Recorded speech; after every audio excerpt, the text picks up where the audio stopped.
Gostei dessa parte que a gente canta, porque essa eu consigo cantar bem. Graças a Deus por isso, pelas palmas, né? Tem gente que a palma é uma bênção. Eu queria que você abrisse a sua Bíblia comigo, por gentileza, para a nossa reflexão nessa manhã. Em o Evangelho de João, capítulo 20, nós vamos ler os versículos 30 e 31 inicialmente, e depois eu vou pedir para você manter a sua Bíblia aberta. Nós vamos falar nesta manhã sobre o tema os 3 princípios básicos da Bíblia. Porque, gente boa, tudo que é bom tem princípio. É ou não é verdade? Tudo que é bom porque tem princípio. E para a gente seguir nessa linha, nós vamos ler praticamente o encerramento de João no seu Evangelho, capítulo 20, versículos 30 e 31, que diz assim, que na verdade fez Jesus diante dos seus discípulos muitos outros sinais que não estão descritos nesse livro. Mas estes, porém, estes que foram escritos, eles foram escritos para que creiais que Jesus é o Cristo, o Filho do Deus vivo, e para que, crendo, tenhais vida em seu nome. Você está com a sua Bíblia aberta aí? Vamos ler juntos? Na verdade, fez Jesus diante dos discípulos muitos outros sinais que não estão descritos neste livro. Estes, porém, foram escritos para que creiais que Jesus Cristo é o Filho do Deus vivo, e para que, crendo, tenhais vida em seu nome. Pai, nós cremos nisso. Nós somos aqueles que têm sido alcançados pela sua palavra. Nós somos aqueles que, por obra maravilhosa do Senhor, tivemos nossos olhos abertos. E estamos diante da sua palavra com os nossos olhos abertos.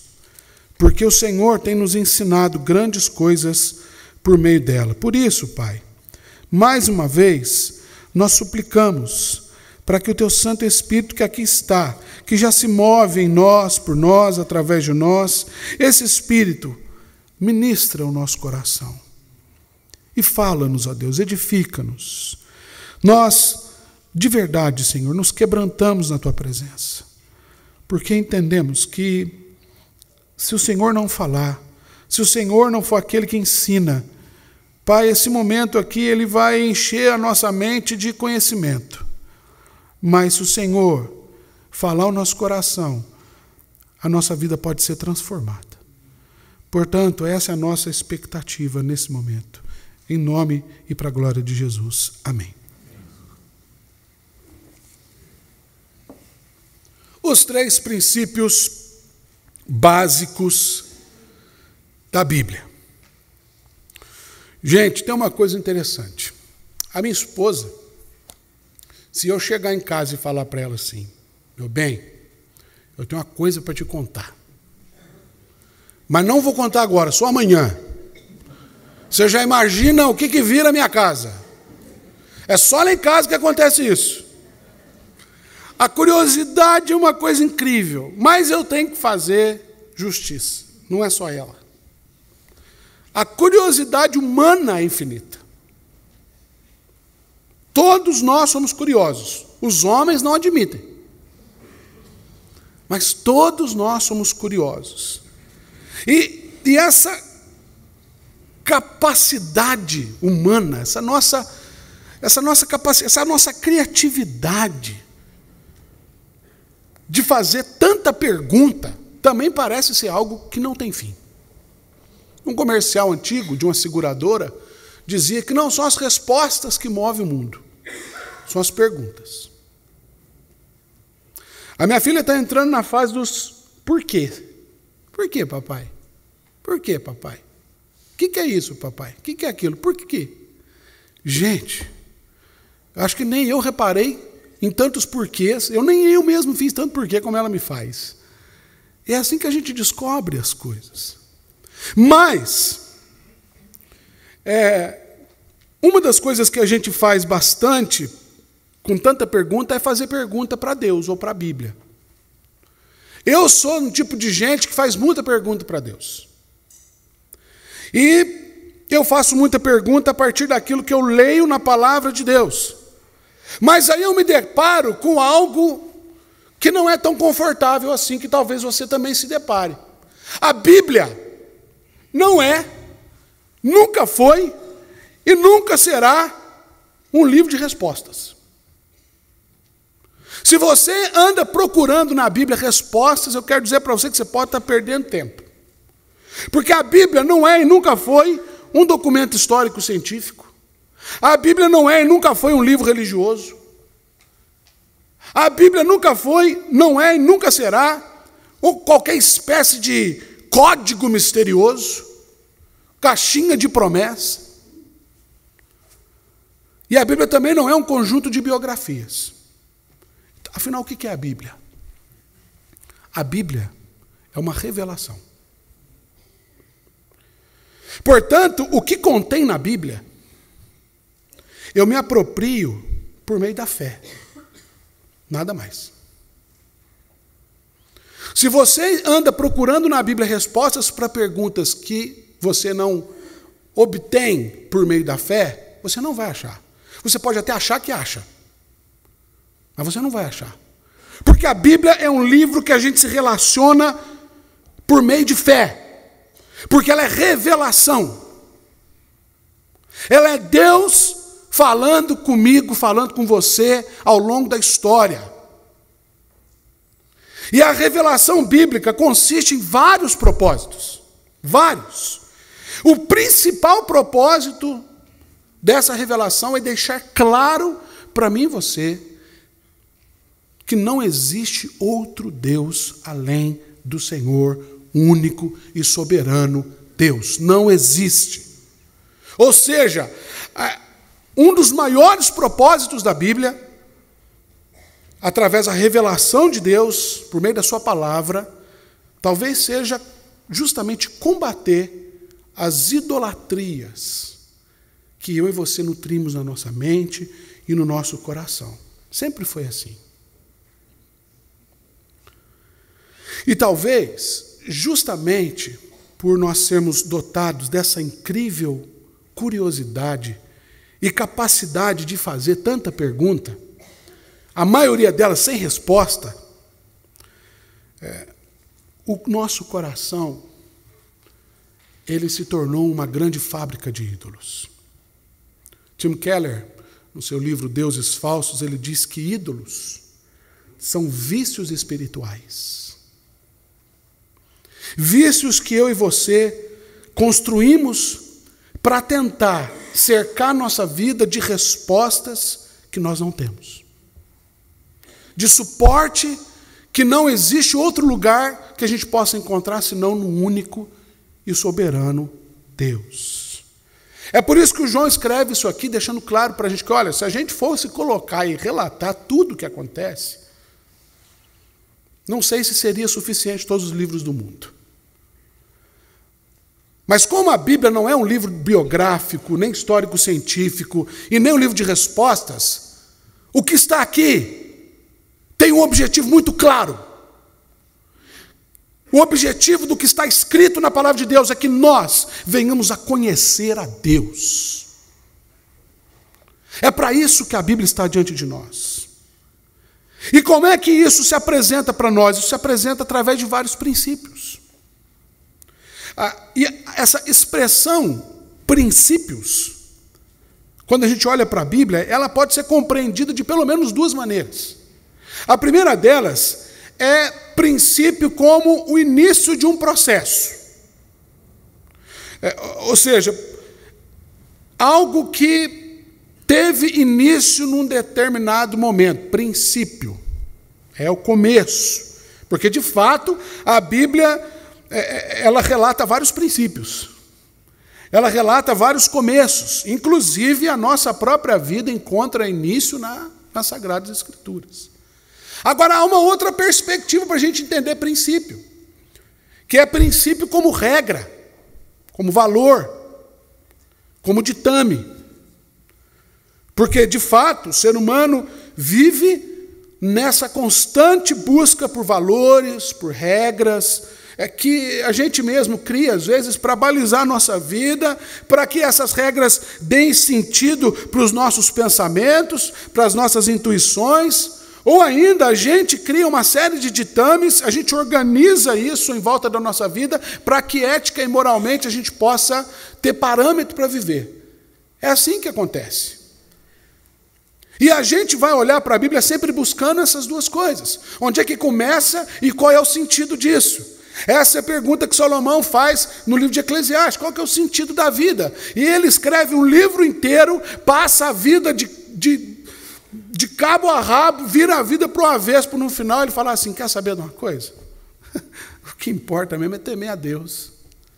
O resto é recheio.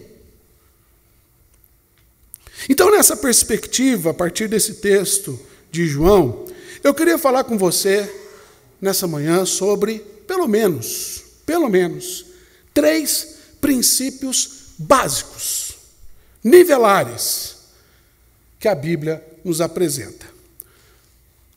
João escreve o seguinte, na verdade, fez Jesus diante dos seus discípulos muitos outros sinais que não estão escritos neste livro.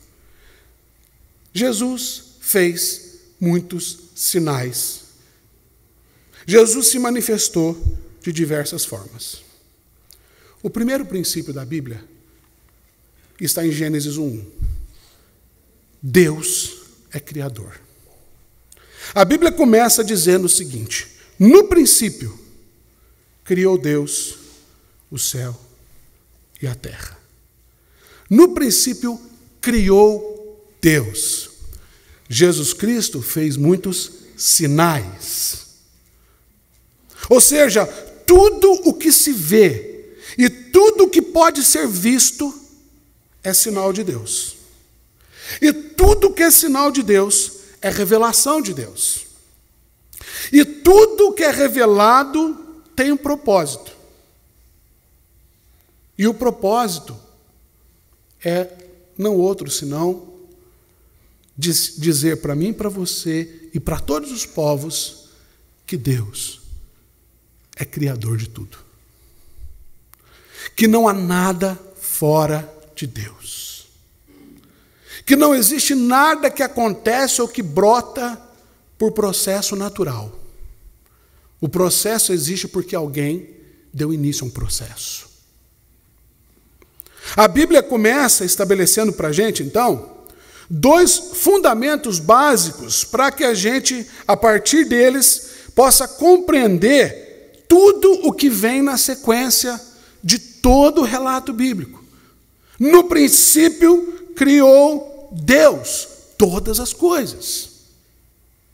Então, a primeira coisa que eu percebo nessa expressão de Gênesis, à luz do que o João está escrevendo, porque o texto de Gênesis 1 dialoga diretamente com aquilo que João está dizendo, é que, primeiramente, existe um ciclo para tudo que existe. Ou seja, todas as coisas de que se pode ter contato no universo, elas existem debaixo de um ciclo, definido por uma coisa que Deus cria antes de qualquer outra coisa, chamado tempo. Ou seja, tudo tem princípio, meio e fim. Tudo que existe tem princípio, meio e fim. Parece, pastor, o senhor está falando coisa que eu aprendi lá no pré. Pois é, mas a gente acha que aprende. Porque quando a gente se depara com as dificuldades da vida, a primeira coisa que a gente acha é que aquilo não vai ter fim.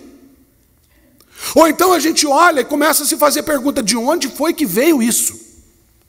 Ou pior, a gente fala assim, nossa, eu caí de paraquedas no meio dessa encrenca. E a gente perde justamente a visão de que não existe começo para Deus, porque Deus não existe. Deus é. Existir é viver, é durar, é estabelecer, é permanecer, é haver. Deus não, Deus é. Porque Deus, ele não pode ser definido por aquilo que existe. Antes de tudo existir, Deus já era. O relato bíblico começa dizendo que no princípio criou Deus. Agora, quem foi que criou Deus? Deus não existe como as coisas existem para nós. E ele começa, antes de que eu e você chegássemos aqui, Deus já tinha criado um ciclo, Deus já tinha criado um mecanismo. Antes de Deus colocar o homem no universo, Ele cria luz, Ele cria trevas, Ele cria manhã, tarde, noite, primeiro dia, Ele começa a ocupar tudo isso. Então, queridos, os intrusos no meio do ciclo das coisas da vida somos nós. É por isso que tudo que acontece na vida tem começo, tem princípio, tem meio e fim. É por isso que Deus é aquele que estabelece, de acordo com o que Salomão escreve, de modo muito claro, poético, mas claro, esclarecedor, lá no capítulo 3 de Eclesiastes. Deus é aquele que determina o tempo de tudo. Há tempo para todas as coisas. Tudo tem um tempo determinado debaixo dos céus. Ou seja, ele está dizendo que Deus é aquele que carimba a nossa vida e tudo que cerca a nossa vida com prazo de validade. Não é o que eu decido ou o que você decide, não é como eu me posiciono ou como você se posiciona, mas é Deus que cria os ciclos, que define quando que começa, quando que é o meio e quando que é o fim. O apóstolo Paulo ensaiou algo interessante em relação a esse princípio. Em Romanos capítulo 8, 28, você conhece de cor esse versículo? Quando o apóstolo olha para as coisas da vida, ele fala assim, olha, eu aprendi uma coisa. E ele compartilha isso, porque ele começa dizendo, sabemos. Então ele diz assim, não é só eu que tenho visto. Vocês também sabem que todas as coisas cooperam para o bem.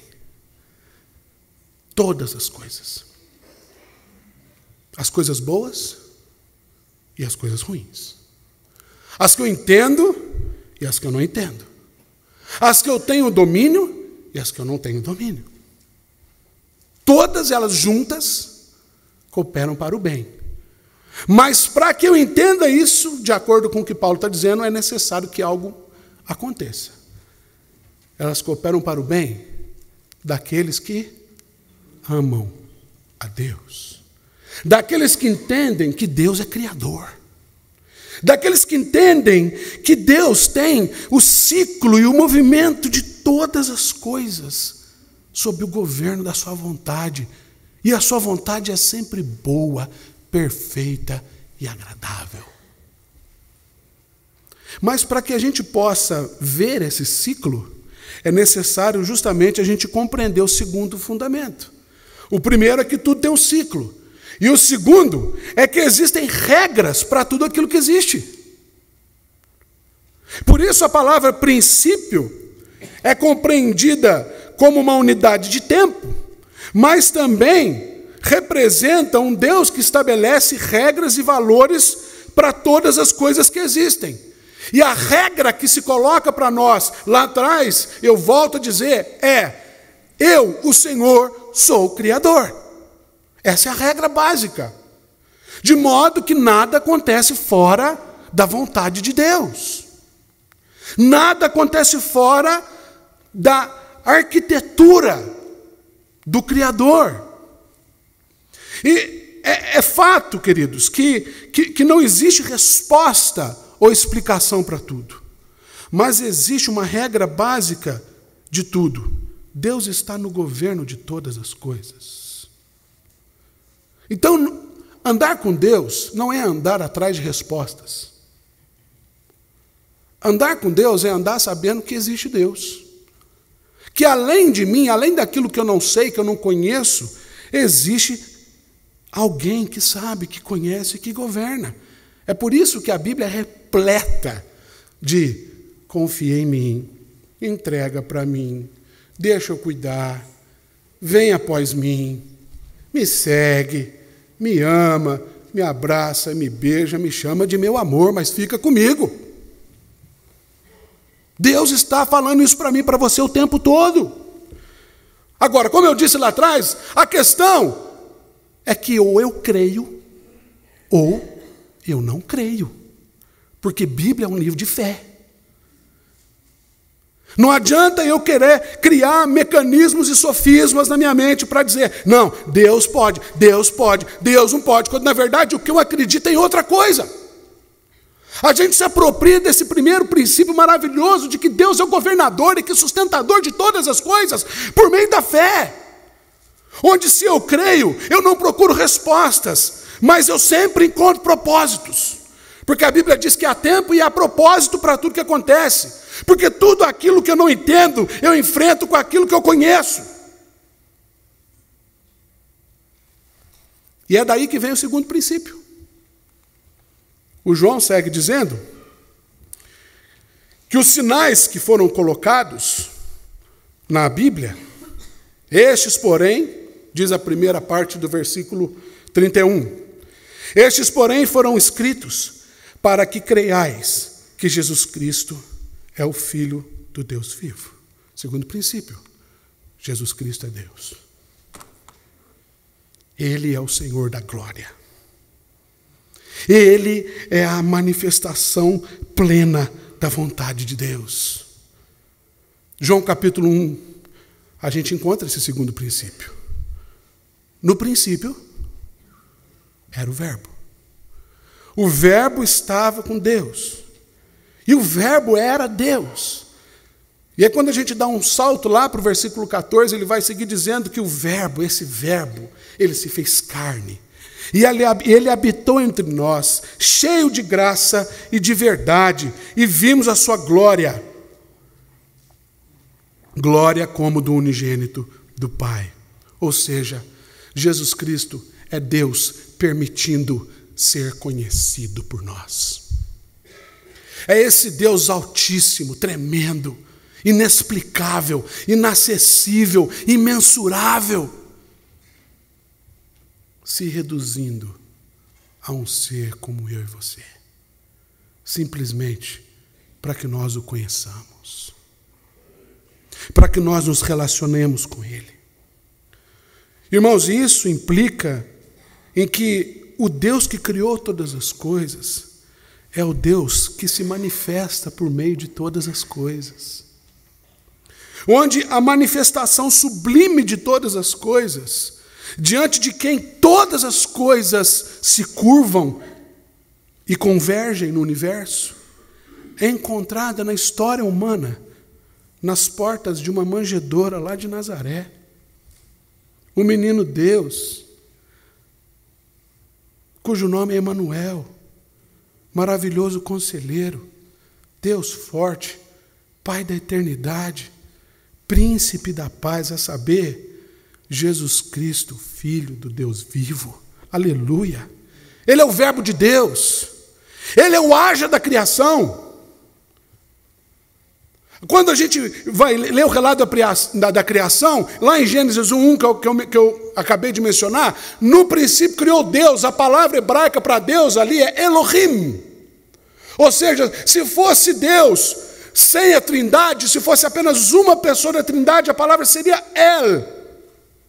Ou Adonai, que é Senhor, ou então Yahvé, o tetragrama sagrado da manifestação lá em Horebe, diante de Moisés. Mas o que a gente nota ali é Elohim, é o Pai, o Filho e o Espírito Santo. Portanto, essa voz ativa, e os três estavam ali, porque quando Deus começa a dizer, o Espírito começa a se mover. Então tem o Pai que cria, o Espírito, o Jesus Cristo, que é o Verbo que fala, e o Espírito que executa. Ele é o haja da criação. Ele também é o saia da sua casa, da sua parentela, vem para a terra que eu te mostrarei, de Abraão. Ele é o tu és o meu eleito, de Jacó. Ele é o eu sou o que sou, de Moisés. Ele é o eu te escolhi, de Davi. Ele é o não temas, de Isaías. Ele é o siga-me, dos apóstolos. Ele é o vinde a mim, dos samaritanos. Ele é o ide por todo mundo, da igreja. Ele é eu estou convosco todos os dias, do esperançoso. Ele é o eu voltarei, de João e de todo aquele que crê na vida eterna. Ele é a palavra de Deus. Ele é aquele que fala e tudo acontece. Ele é aquele que diz para aquele que está há 4 dias, vem para fora, e ele vem. Esse é o princípio da Bíblia. Portanto, Jesus Cristo é aquele que tem palavras de vida eterna, queridos. Ele não é aquele que resolve os seus problemas. Ele não é aquele que simplesmente traz paz ao seu coração. Ele é aquele que pode transformar o universo inteiro e fazê-lo convergir na sua vida, para que você reconheça que Ele é Deus. Ele é aquele sob cuja voz a tormenta se aquieta. Ele é aquele sob cujo jugo as pedras são deixadas no chão, as lágrimas são enxugadas, os acusadores são dispersos e uma nova oportunidade é dada para a gente. Ele é aquele cuja palavra nós podemos lançar as redes ainda que não tenha peixe. Ele é aquele sob cuja ordem, por mais revolto que seja o mar, eu posso andar sobre as águas. É esse Deus que diz para você: confie em mim. Ele é Deus. E nós nos aquietamos diante dele. Jesus Cristo é Deus. E o que está na Bíblia está escrito para que a gente creia nisso. Não para que a gente fique buscando entender. Por que ele falou desse jeito? Por que ele falou daquele? Por que ele mandou fazer isso? O nosso problema, queridos, é que a gente faz pergunta demais. E a nossa curiosidade nos afoga. A curiosidade é o contrário da confiança. É o que fez com que Tomé endurecesse o seu coração. Que Mané ressuscitou, que nada. Para com isso, gente. Vocês acreditaram naquela história? Dá licença. Tomé, as portas estavam fechadas. Não é? Ele se pôs no meio. Tomé. E Tomé se prostra e diz: Senhor meu e Deus meu. E aí o que Jesus diz na sequência? Está lá em João 20 também. Você crê porque você viu. E aí ele fala de mim e de você. Ele diz: bem-aventurados os que não viram e creram. Ele é o Filho de Deus. Mas o texto segue dizendo para a gente que há um terceiro princípio na Bíblia. Primeiro, Deus é Criador, Gênesis 1:1. Segundo, Jesus Cristo é Deus, João 1:1. Mas, o João escreve que uma vez que nós cremos nessas coisas, que nós cremos que Ele é o Filho do Deus vivo, uma vez que cremos nisso, é necessário que tenhamos vida em seu nome. O terceiro princípio da Bíblia é que o Evangelho é nova vida. O Evangelho é novidade de vida. E Marcos começa dizendo justamente isso. Princípio do Evangelho de Jesus. O primeiro evangelho que é escrito na história começa dizendo que há um princípio. E esse princípio é o que eu vou passar a dizer agora. E ele chama isso de evangelho. E a compreensão, a questão aqui que amarra tudo isso é justamente a nossa compreensão de evangelho. Evangelion, do grego, que traduzido para o português quer dizer boa nova. Evangelion era a mensagem de um mensageiro que voltava da guerra ou que voltava de uma tormenta, e ele chegava e ele parava o seu cavalo no meio da praça, puxava um pergaminho e dizia: Evangelion, todos sabiam, vem boas notícias por aí. E ele lia aquela boa notícia diante do povo. Isso é Evangelion, é boa notícia. E a boa notícia do Evangelho de Jesus é que Deus estava reconciliando consigo o mundo em Cristo Jesus. E o conteúdo desse evangelho é o seguinte, é muito simples: tudo quanto quereis que os homens os façam, fazei vós a eles. Deus veio ao mundo para dizer isso para mim e para você, que o evangelho se resume em amar o Senhor sobre todas as coisas e ao próximo como a si mesmo. As consequências do evangelho, elas são inúmeras. É ter a capacidade de aprender, porque o humilde de espírito é aquele que é ensinável. Isso é evangelho. E aprender a ser feliz enquanto chora, porque sabe que vai ser consolado. É aprender a caminhar na mansidão, que se controla ao invés de sair desempestado como um búfalo selvagem, porque os mansos é que herdarão a terra. O Evangelho é ter no coração a vontade imensa de comer, de beber e de compartilhar a justiça para si e para os outros, porque serão fartos. Isso é o Evangelho. E a gente faz isso, queridos, com o coração apertado, suportando a perseguição, por causa de tudo aquilo que é justo, bom e verdadeiro, porque é desse tipo de gente que o reino de Deus pertence. Ou ainda a difamação, a infâmia, a calúnia, a interpretação maligna dos descompromissados com a verdade, por causa do compromisso de consciência com Jesus e com o reino de Deus, porque foi assim que aconteceu com os profetas que viveram antes de nós. Por isso, essa nossa dor, ela se torna em exultação, em alegria. O Evangelho, queridos, é viver sob a graça de estar reconciliado com Deus. É saber que a guerra acabou. É saber que o príncipe da paz nos visitou, queridos. Toda a muralha foi quebrada. O véu foi rasgado. O caminho está aberto para mim e para você. Essa é a boa nova. E não há mais empecilho, não há medo, não há culpa, não há terror, não há pânico que separe a gente do amor de Deus, nem altura, nem poderes, nem profundidade, nem qualquer outra criatura. Nada pode nos separar mais. Nada. Isso é o Evangelho. Simples assim. Quem de todo o coração crê pela obra da graça divina, experimenta essa graça, essa paz, que lança fora qualquer outro medo.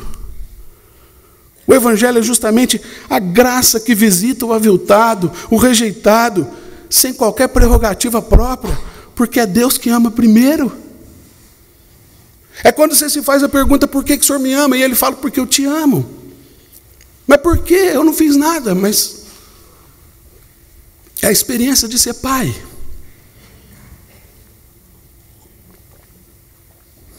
É o que eu provei no dia 2 de agosto de 2012. 2 de setembro. A minha esposa falou, setembro.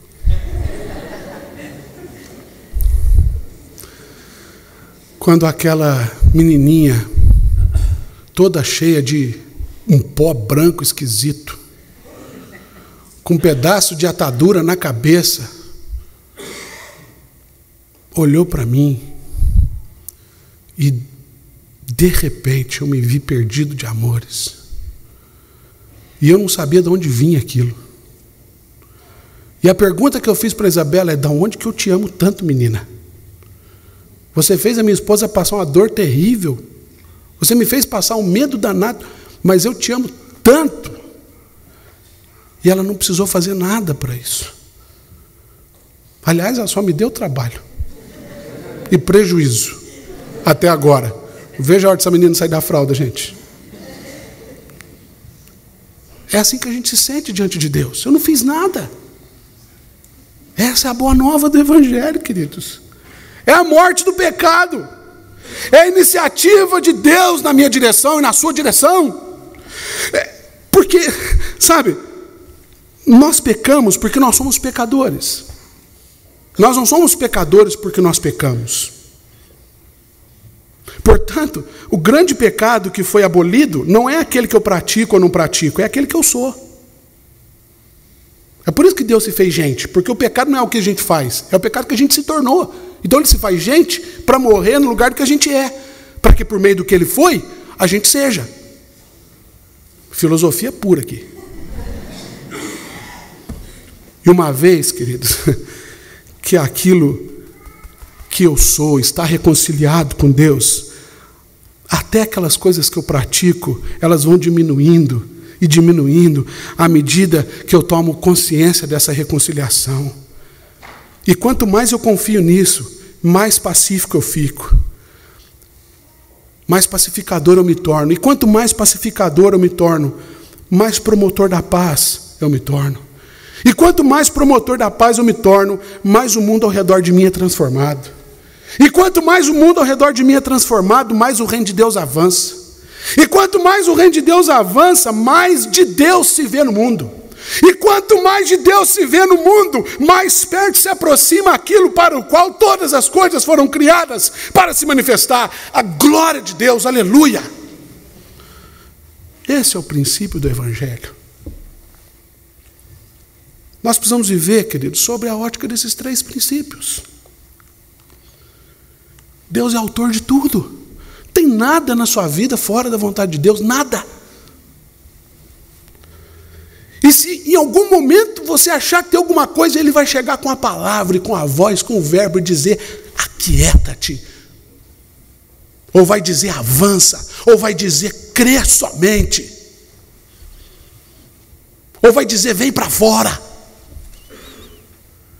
Se precisar ser dito alguma coisa, Ele vai dizer.